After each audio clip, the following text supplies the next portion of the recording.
નમસ્કાર વિદ્યાર્થી મિત્રો, ગુડ મોર્નિંગ। આજે આપણે ફરી વખત એકવાર ઓનલાઈન લેક્ચરમાં મળી રહ્યા છીએ। મને આશા છે કે તમારી બધાની તબિયત સારી જ હશે અને ઘરે બેઠા તમે સારી રીતે તૈયારી કરતા એવી મને આશા છે। અને આપણે ધોરણ 12 ની અંદર આંકડાશાસ્ત્ર વિષયમાં પહેલું ચેપ્ટર શરૂ કર્યું સૂચકાંક। બરાબર, તેમાં આપણે સૂચકાંકનો અર્થ, બરાબર, સૂચકાંકની જે તપાસવાની બે રીત કે ટકાવારી અથવા તફાવતની રીત, બીજું હતું છે કે ભાવ સાપેક્ષની રીત, ભાવ સાપેક્ષનો અર્થ, આધાર વર્ષની સંપૂર્ણ માહિતી, આધાર વર્ષ કેવું હોવું જોઈએ, બરાબર, ચાલુ વર્ષ અથવા પ્રવર્તમાન વર્ષ કેવું હોવું જોઈએ, બધી માહિતી। અને છેલ્લે આપણે આધાર વર્ષ પસંદ કરવાની જે બે રીત છે એ પૈકી અચળ આધારની રીત શરૂ કરી હતી। બરાબર, જેમાં આપણે ઉદાહરણ 1 જોયું કે જેમાં તમને કોઈ એક વર્ષ તમને શું આપેલું હતું, આધાર વર્ષ તરીકે લેવાનું કીધેલું હતું। એ આપણે ઉદાહરણ 3 જોઈએ તો એમાં જો શું કે એક ખાંડ ઉત્પાદન કરતી કંપનીના વર્ષ 2008 થી 15 સુધીના ભાવ આપેલા છે। કે કોઈ ખાંડનું ઉત્પાદન કરતી કંપની છે એના ભાવ કેટલા છે 2008 થી 2015 ના આપેલા છે। પછી તમને શું કે આ માહિતી પરથી શું કીધું છે, આ માહિતી પરથી 2009, 10 અને 11 ના સરેરાશને ઉત્પાદનને આધાર વર્ષનું ઉત્પાદન અચળ આધારની રીતે સૂચકાંકની ગણતરી કરો। તમને કીધું કઈ રીતે અચળ આધારની રીતે સૂચકાંક કીધો છે। બીજું કે કયા કયા વર્ષને આધાર વર્ષ તરીકે લેવાના છે કે 2009, 2010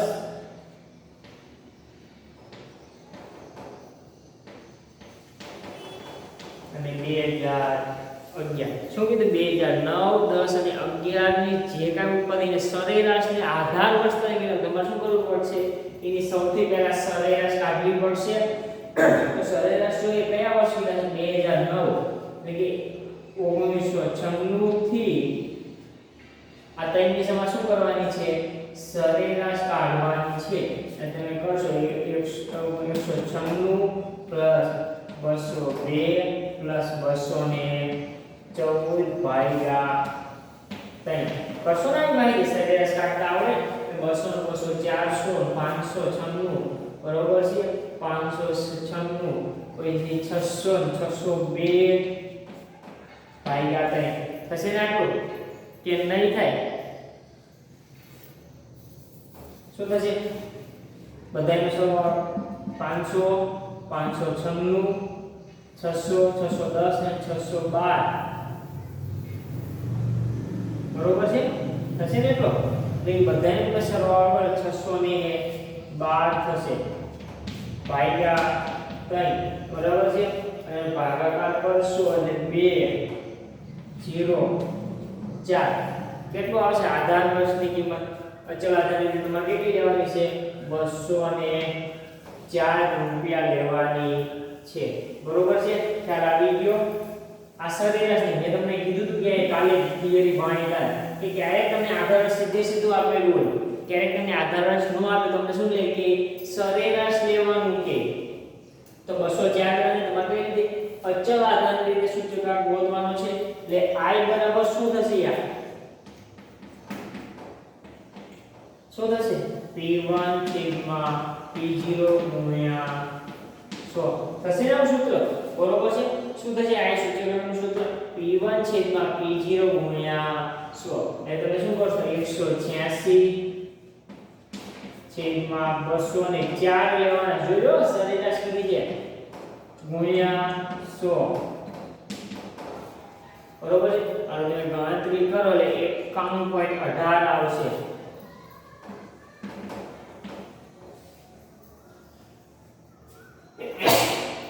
પછી આપ્યું છે 196 છેદમાં 204 ગુણ્યા 100 આની ગણતરી તમે કરશો એટલે 96.08 આવશે। બરાબર, આ બે ગણતરી દર્શાવી પછી તમારે બધી ગણતરી દર્શાવવાની જરૂર નથી, તમે સીધો જવાબ લખી કે 99.02 તો શું 202 ભાગ્યા 204 ગુણ્યા 100 પછી શું થશે 214 ભાગ્યા 204 ગુણ્યા 100 કરશો એટલે શું થશે 104. શું આવશે 104.90. પછી શું કરશો બરોબર છે 220 આવશે ને 220 છેદમાં 204 ગુણ્યા 100 એટલે કેટલા આવશે 160.84. આ બધાની તમે ગણતરી કરશો પછી આવશે 105.88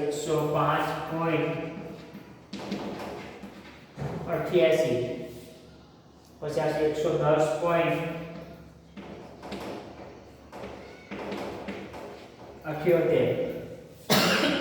અને 112.75. ટૂંકમાં ભાગાકારમાં બધામાં કઈ રકમ લેવાની છે 204 લેવાના છે. ગુણાકારમાં તો 100 સૂત્રમાં આપેલા જ છે એટલે 186 ભાગ્યા 204 ગુણ્યા 100 196 ભાગ્યા 204 ગુણ્યા 100 202 ભાગ્યા 204 ગુણ્યા 100 214 ભાગ્યા 204 ગુણ્યા 100 220 છેદમાં 204 ગુણ્યા 100 216 છેદમાં 204 ગુણ્યા 100 226 છેદમાં 204 ગુણ્યા 100 અને 230 છેદમાં 204 ગુણ્યા 100. આ જવાબમાં ચાર નંબરની શું થશે અચળ આધારની રીતેનો સૂચકાંક થશે. ખ્યાલ આવી ગયો કે ન આવી ગયો બરોબર છે. પછી એક આપણે તો ભાવના સામાન્ય સૂચકાંક હતો ને સૂત્ર ભાવનો સામાન્ય સૂચકાંક તો એનો ઉદાહરણ આપ્યું છે. આ કીધું છે ભાવનો સામાન્ય સૂચકાંકનું ઉદાહરણ કેમ કે આનો આપણે સૂત્ર અને થિયરી ભણી ગયેલા છીએ બરોબર છે. તો એની આપણે માહિતી લઈએ બરોબર. તો તમને આપ્યું કે 6 ખોરાકી તમને અલગ અલગ 6 ખોરાકી વસ્તુ કેમ કે ખાવાની ઉપયોગમાં થતી વસ્તુઓ છે કે 6 ખોરાકી વસ્તુના વર્ષ 2014 અને 15 ના વર્ષ 2014 અને 15 ના એકમ દીઠ ભાવ આપેલા કે એક વસ્તુની કિંમત અથવા એક નંગની કિંમત કેટલી છે એ તમને શું આપેલા છે ભાવ આપેલા છે. 2014 ને આધાર વર્ષ તરીકે આધાર વર્ષ કયું લેવાનું છે 2014 આ શું થશે P0 તો આ શું થશે P1 થશે ચાલુ વર્ષ એટલે બરોબર છે. 2014 ને તમારે શું લેવાનું છે આધાર વર્ષ લેવાનું છે તો 2015 તમારા માટે શું થશે ચાલુ વર્ષ થશે. તો એના આધારે ભાવનો સામાન્ય સૂચકાંકની ગણતરી કરો. તમને શું કીધું જો ભાવના સામાન્ય સૂચકાંકની ગણતરી કરવાનું કીધું છે. ખાસ ઓલામાં તમને શું કીધું અચળ આધારને લીધે સૂચકાંક ગોતો. આમાં તમને સૂચના જ આપી શું કીધું છે ભાવના સામાન્ય સૂચકાંકની ગણતરી કરો એવું કીધેલું છે. અને કીધું કે ખોરાકી વસ્તુના ભાવમાં સમગ્ર રીતે કેટલા ટકા વધારો થયો છે તે પણ જણાવો. કે વધારો પણ કીધું કે કેટલા ટકા વધ્યો છે. બે વસ્તુ ગોતવાની છે. તો જો કે 2014 ને તમને આધાર વર્ષ P0 કીધો 2015 તો ઓટોમેટિક શું થશે ચાલુ વર્ષ કે 2015 છે P1 થઈ જાય છે કેમ કે મેં તમને લખાયું બરોબર કે ચાલુ વર્ષનો ભાવ બરોબર ચાલુ વર્ષનો ભાવ આધાર વર્ષનો ભાવ ચાલુ વર્ષનો જતો આધાર વર્ષનો જતો મેં ચાર ફોર્મ્યુલા મેં તમને લખાવેલી છે. હવે જોઈએ તો કે ભાવ શું કીધું છે તમને ભાવનો સામાન્ય સૂચકાંક કીધો છે ને બરાબર. તો સામાન્ય સૂચકાંકમાં તમારે શું ગોતવું પડે સૌથી પહેલા કે ભાવ સાપેક્ષ બરોબર શું ગોતવું પડશે ભાવ સાપેક્ષ ગોતવું પડશે. અને ભાવ સાપેક્ષનું સૂત્ર તમને ખબર જ છે શું છે P1 છેદમાં P0 આ શું છે ભાવ સાપેક્ષનું સૂત્ર છે. તો બધાની ભાવ સાપેક્ષ ગોતીએ શું થશે 28 છેદમાં 25 35 છેદમાં 30 બરોબર છે. પછી 380 છેદમાં 375 બરોબર 40 છેદમાં 36 500 છેદમાં 440 અને 300 છેદમાં 265 બરોબર છે. આ બધી શું થશે આજે તમને કિંમત આવશે બધી શું થશે ભાવ સાપેક્ષની કિંમત આવશે બરોબર છે. તો પહેલાની કેટલી આવશે 1.1200 બરોબર છે. બીજાની કેટલી આવશે 1.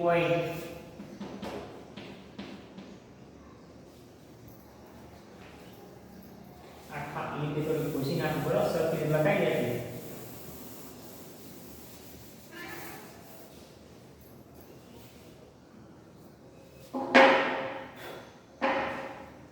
શું આવશે પછી આની આવશે 1.1200 થશે ને બરોબર છે પછી 1.0133 શું 1.0133 પછી આપી છે 1.111 એ 111 પછી આપે છે 1.1364 1.1364 અને 1.1321 બરોબર છે તો આ બધી શું આવી ભાવ સાપેક્ષ આવી એ તમને ખબર ભાવના સામાન્ય સૂચકાંકનું સૂત્ર શું છે ભાવનો સામાન્ય સૂચકાંક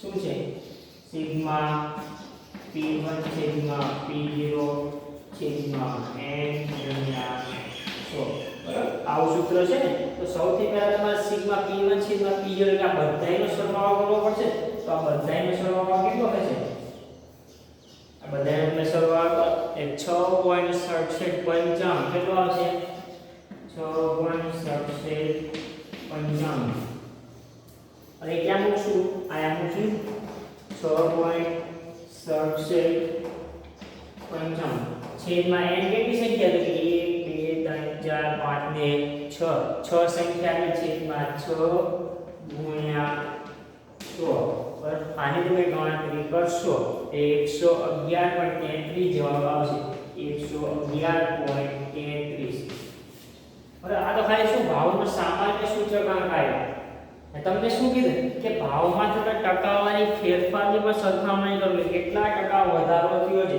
તો જવાબ કેટલો આવ્યો 111.33 ટકાવારી એટલે માઈનસ કેટલા કરશું 100 એટલે 11.33% વધારો થયેલ છે શું કહેવાય છે 11.33% વધારો થયેલો છે તમારે થિયરીમાં લખવું હોય કે 2014 ની સરખામણીએ 2015 માં ખોરાકી વસ્તુના ભાવમાં શું 2014 ની સરખામણી એ 2015 માં ખોરાકી વસ્તુના ભાવમાં 11.33% વધારો થયેલો છે તમારે નીચે લખવું પડે અર્થઘટન તરીકે તો તમે શું લખશો 2014 ની સરખામણીએ 2015 માં અલગ અલગ ખોરાકી વસ્તુના ભાવમાં 11.33% વધારો થયેલો છે એટલે કે આ જવાબ આપણે પ્લસમાં આવે તો વધારો માઈનસમાં આવે તો શું થશે ઘટાડો કહેવાય ખ્યાલ આવી ગયો વિદ્યાર્થી મિત્રો બરોબર છે હવે અહીંયા આપણે શું અચલ આધારની રીતના જે ત્રણ દાખલા છે અલગ અલગ એ પૂરા થાય એક અચલ આધારની રીતના ગુણ અને મર્યાદા કે ફાયદા અને મર્યાદાની આપણે ચર્ચા કરશું બરોબર છે તો કે સૌથી પહેલા એના ગુણ એટલે એના ફાયદા કયા કયા છે તો કે આ રીતમાં આધારવશ અચળ હોવાથી જુદા જુદા સમયની ચલની કિંમતમાં થતા સાપેક્ષ ફેરફારની ગણતરી અને સરખામણી એક સૂત્ર કે જો કે આમાં શું એક જ વસ્તુને આધારવશ તરીકે લેવાતું હોવાથી બરોબર છે તમારે જે સાપેક્ષ ગણતરી કરવી પડે છે જે ટકાવારી ફેરફારની ગણતરી સરળતાથી કરી શકો એમાં એક સૂત્ર જ હોય કે બધાએ તમે શું એક સરખી સંખ્યા વડે ભાગાકાર કરશો ને ભાગાકાર તો શું કરો એક સરખી સંખ્યા વડે ભાગાકાર કરો છે તમે જે કિંમત મળશે એ એક ની પ્રમાણમાં એક કોઈ ચોક્કસ વર્ષના સમયના આધારે જ મળશે તો એમાં બહુ મોટો ફેરફાર જોવા મળશે ને કે બધાની સરખામણી તમારે એક સાથે જ કરવાની બરાબર તો તમને જે કાંઈ માહિતી મળશે એ સારી સાચી સચોટ અને એક સૂત્રતા વાળી મળશે આનો પહેલો ફાયદો હતો બીજો ફાયદો છે કે ચલની કિંમતમાં થતા લાંબા ગાળાની ફેરફારની સરખામણી માટે આ રીત ઉપયોગી કે ચલની કિંમતમાં લાંબા ગાળાના ફેરફારની સરખામણી કરવી હોય તો આ રીત ઉપયોગી તેમાં તમારે બહુ સરળ યાદ રાખો તો ખાલી એક જ વસ્તુ યાદ રાખવાની શું કે ભારતની વસ્તી ગણતરી કઈ રીતે જો એને શું કે ચલની કિંમતમાં થતા લાંબા ગાળાની ફેરફારની સરખામણી લાંબો ગાળો છે ભારતની વસ્તી ગણતરી કેમ કે દર 10 વર્ષે થાય છે દર 10 વર્ષે વસ્તી ગણતરી થાય તો લાંબો ગાળો થઈ ગયો, બરોબર છે. તેનું ઉદાહરણ તમે શું યાદ રાખશો? ભારતની વસ્તી ગણતરી. ત્રીજું છે કે આ રીત સમજવામાં ગણતરીમાં સરળ છે, ખબર છે કે આ જે કિંમત આપી એને ભાગાકાર ચોક્કસ સંખ્યા વડે કરવાનો, ગુણાકાર 100 વડે. કેટલું સરળ. તમને કે 160, તમને ખબર રાખવું કે જે તમે કે 60 204 વડે ભાગાકાર કરવાનો, ગુણ્યા શું કરો, જવાબ મળે. બધાયમાં એક સરખું જ કરવાનું છે, ક્યાંય કંઈ બદલાતું નથી. તો રીત કેવી છે? સરળ છે. ગણતરી કેવી? સરળ છે, ઝડપી છે, બરાબર. માહિતીમાં એક સૂત્રતા જળવાય છે, બરાબર, અને સચોટ માહિતી મળે છે. તો એની મર્યાદાઓ કઈ કઈ છે? આના શું હતા? એના ફાયદા હતા, એની મર્યાદાઓ કઈ કઈ છે, બરોબર. કેમ કે આમ તમે જે કાંઈ ભણો છો ને એ તમારું ઉપયોગી છે. 2 માર્કમાં ક્યારેક આવી અથવા 1 માર્કમાં પણ આવી શકે. તો કે અચલ આધારની રીતની મર્યાદાઓ, તો કે સમયના બદલા સાથે ગ્રાહકની રુચિ, ટેવ, ફેશન વગેરેમાં પણ પડે. તમને ખબર કે માણસની જે ટેવ છે, રુચિ છે, ફેશન છે, એ સમય સાથે બદલાય છે, બરોબર. કેમ કે જ્યારે અમે તમારી જેટલા હતા તમે શું ખાલી સીવડાયેલા કપડાં જ પહેરતા હતા, ટી શર્ટ તો પહેરતા જ નહોતા. પણ અત્યારનો સમય બદલાઈ ગયો, ફેશન બદલાઈ ગઈ, ટેવ બદલાઈ, જીન્સ ટી શર્ટ પહેરતા થઈ ગયા, બરોબર છે. એટલે કે સમયની ફેરબદલી સાથે માણસની ટેવ, રુચિ અને ફેશનમાં બદલાવ થાય છે. તેથી ગ્રાહકના વપરાશની વસ્તુઓ બદલાય છે, બરાબર. ટેવ બદલાય તમે જે વસ્તુનો ઉપયોગ કરો એનો પણ શું થશે? એમાં પરિવર્તન આવશે. તમે જો કે પહેલા માણસો તેલ જ નાખતા હતા, અત્યારે તમે જો તેલ સિવાયની વસ્તુ નાખતા થઈ ગયા. પહેલા માણસો માથાના વાળને કલર નતા, માથાના વાળમાં અલગ અલગ પ્રકારના કલર કરે છે, બરોબર છે. પરંતુ આ રીતમાં તેનો વપરાશ ઘટી ગયેલો હોય તેવી અગાઉથી વપરાતી વસ્તુ દૂર કરી શકાતી નથી. જે વસ્તુનો વપરાશ ઘટી ગયો એને પણ તમારામાં ધ્યાનમાં તો લેવી જ પડશે. એ વસ્તુ તમે કાઢીને પછી ગણતરી કરી શકતા નથી, બરોબર છે. દાખલા તરીકે આમાં કોઈ વસ્તુનો વપરાશ ઘટી ગયો તો તમે કાઢી શકશો? આ તો ઉપયોગ તો થાય ને, ઓછો થતો હોય તો પણ તમારે શું રાખવી પડશે? રાખવી જ પડશે, ફરજ છે. દાખલા તરીકે માખણનો વપરાશ ઓછો થાય, પેટનો વપરાશ તો પણ તમે આમાં કાઢી શકશો નહીં. કોઈ ગણતરીમાં તમારે ધ્યાનમાં લેવી પડશે. એટલા પ્રમાણમાં સૂચકાંક શું આવશે? ઓછો આવશે, સાચી માહિતી મળશે નહીં. બીજું, આધાર વર્ષ તરીકે સામાન્ય પરિસ્થિતિવાળું પ્રામાણ્ય વર્ષ મેળવવું હંમેશા સંભવિત હોતું નથી. તમને ખબર કે પ્રામાણ્ય વર્ષ લેવું જોઈએ, એટલે કે આધાર વર્ષ કેવું પસંદ કર્યું કે જેમાં કુદરતી આફતો જેવી કે અતિવૃષ્ટિ, અનાવૃષ્ટિ, વાવાઝોડું, ધરતીકંપ થયેલા ન હોવા જોઈએ, એનાથી મુક્ત હોય છે. માનવ સર્જિત આપત્તિઓ જેવી કે હુલ્લડ, બરોબર છે, આંદોલન, યુદ્ધ આવી પરિસ્થિતિ મુક્ત હોય છે. મોટા રાજકીય ફેરફાર થયેલા ન જોઈએ, આર્થિક ઉથલપાથલ ન થઈ જોઈએ. આ બધાથી મુક્ત હોવું જોઈએ આધાર વર્ષ. આધાર જેવો મુક્ત ન હોય તો તમે યોગ્ય રીતે સૂચનાઓની ગણતરી આમાં કરી શકતા નથી. તો એવા સંજોગોમાં તમારે 2 કે 3 વર્ષની શું લેવી પડે? સરેરાશ લેવી પડે. જોઈને આપણા દાખલામાં 3 વર્ષની સરેરાશ લીધી છે, બરોબર છે. તેથી આખા આપણે આધાર વર્ષની પસંદગીનું કાર્ય મુશ્કેલ બને છે. જો આવી પરિસ્થિતિનું નિર્માણ થાય તો તમે આધાર વર્ષ પસંદ કરવા માટે શું થશે?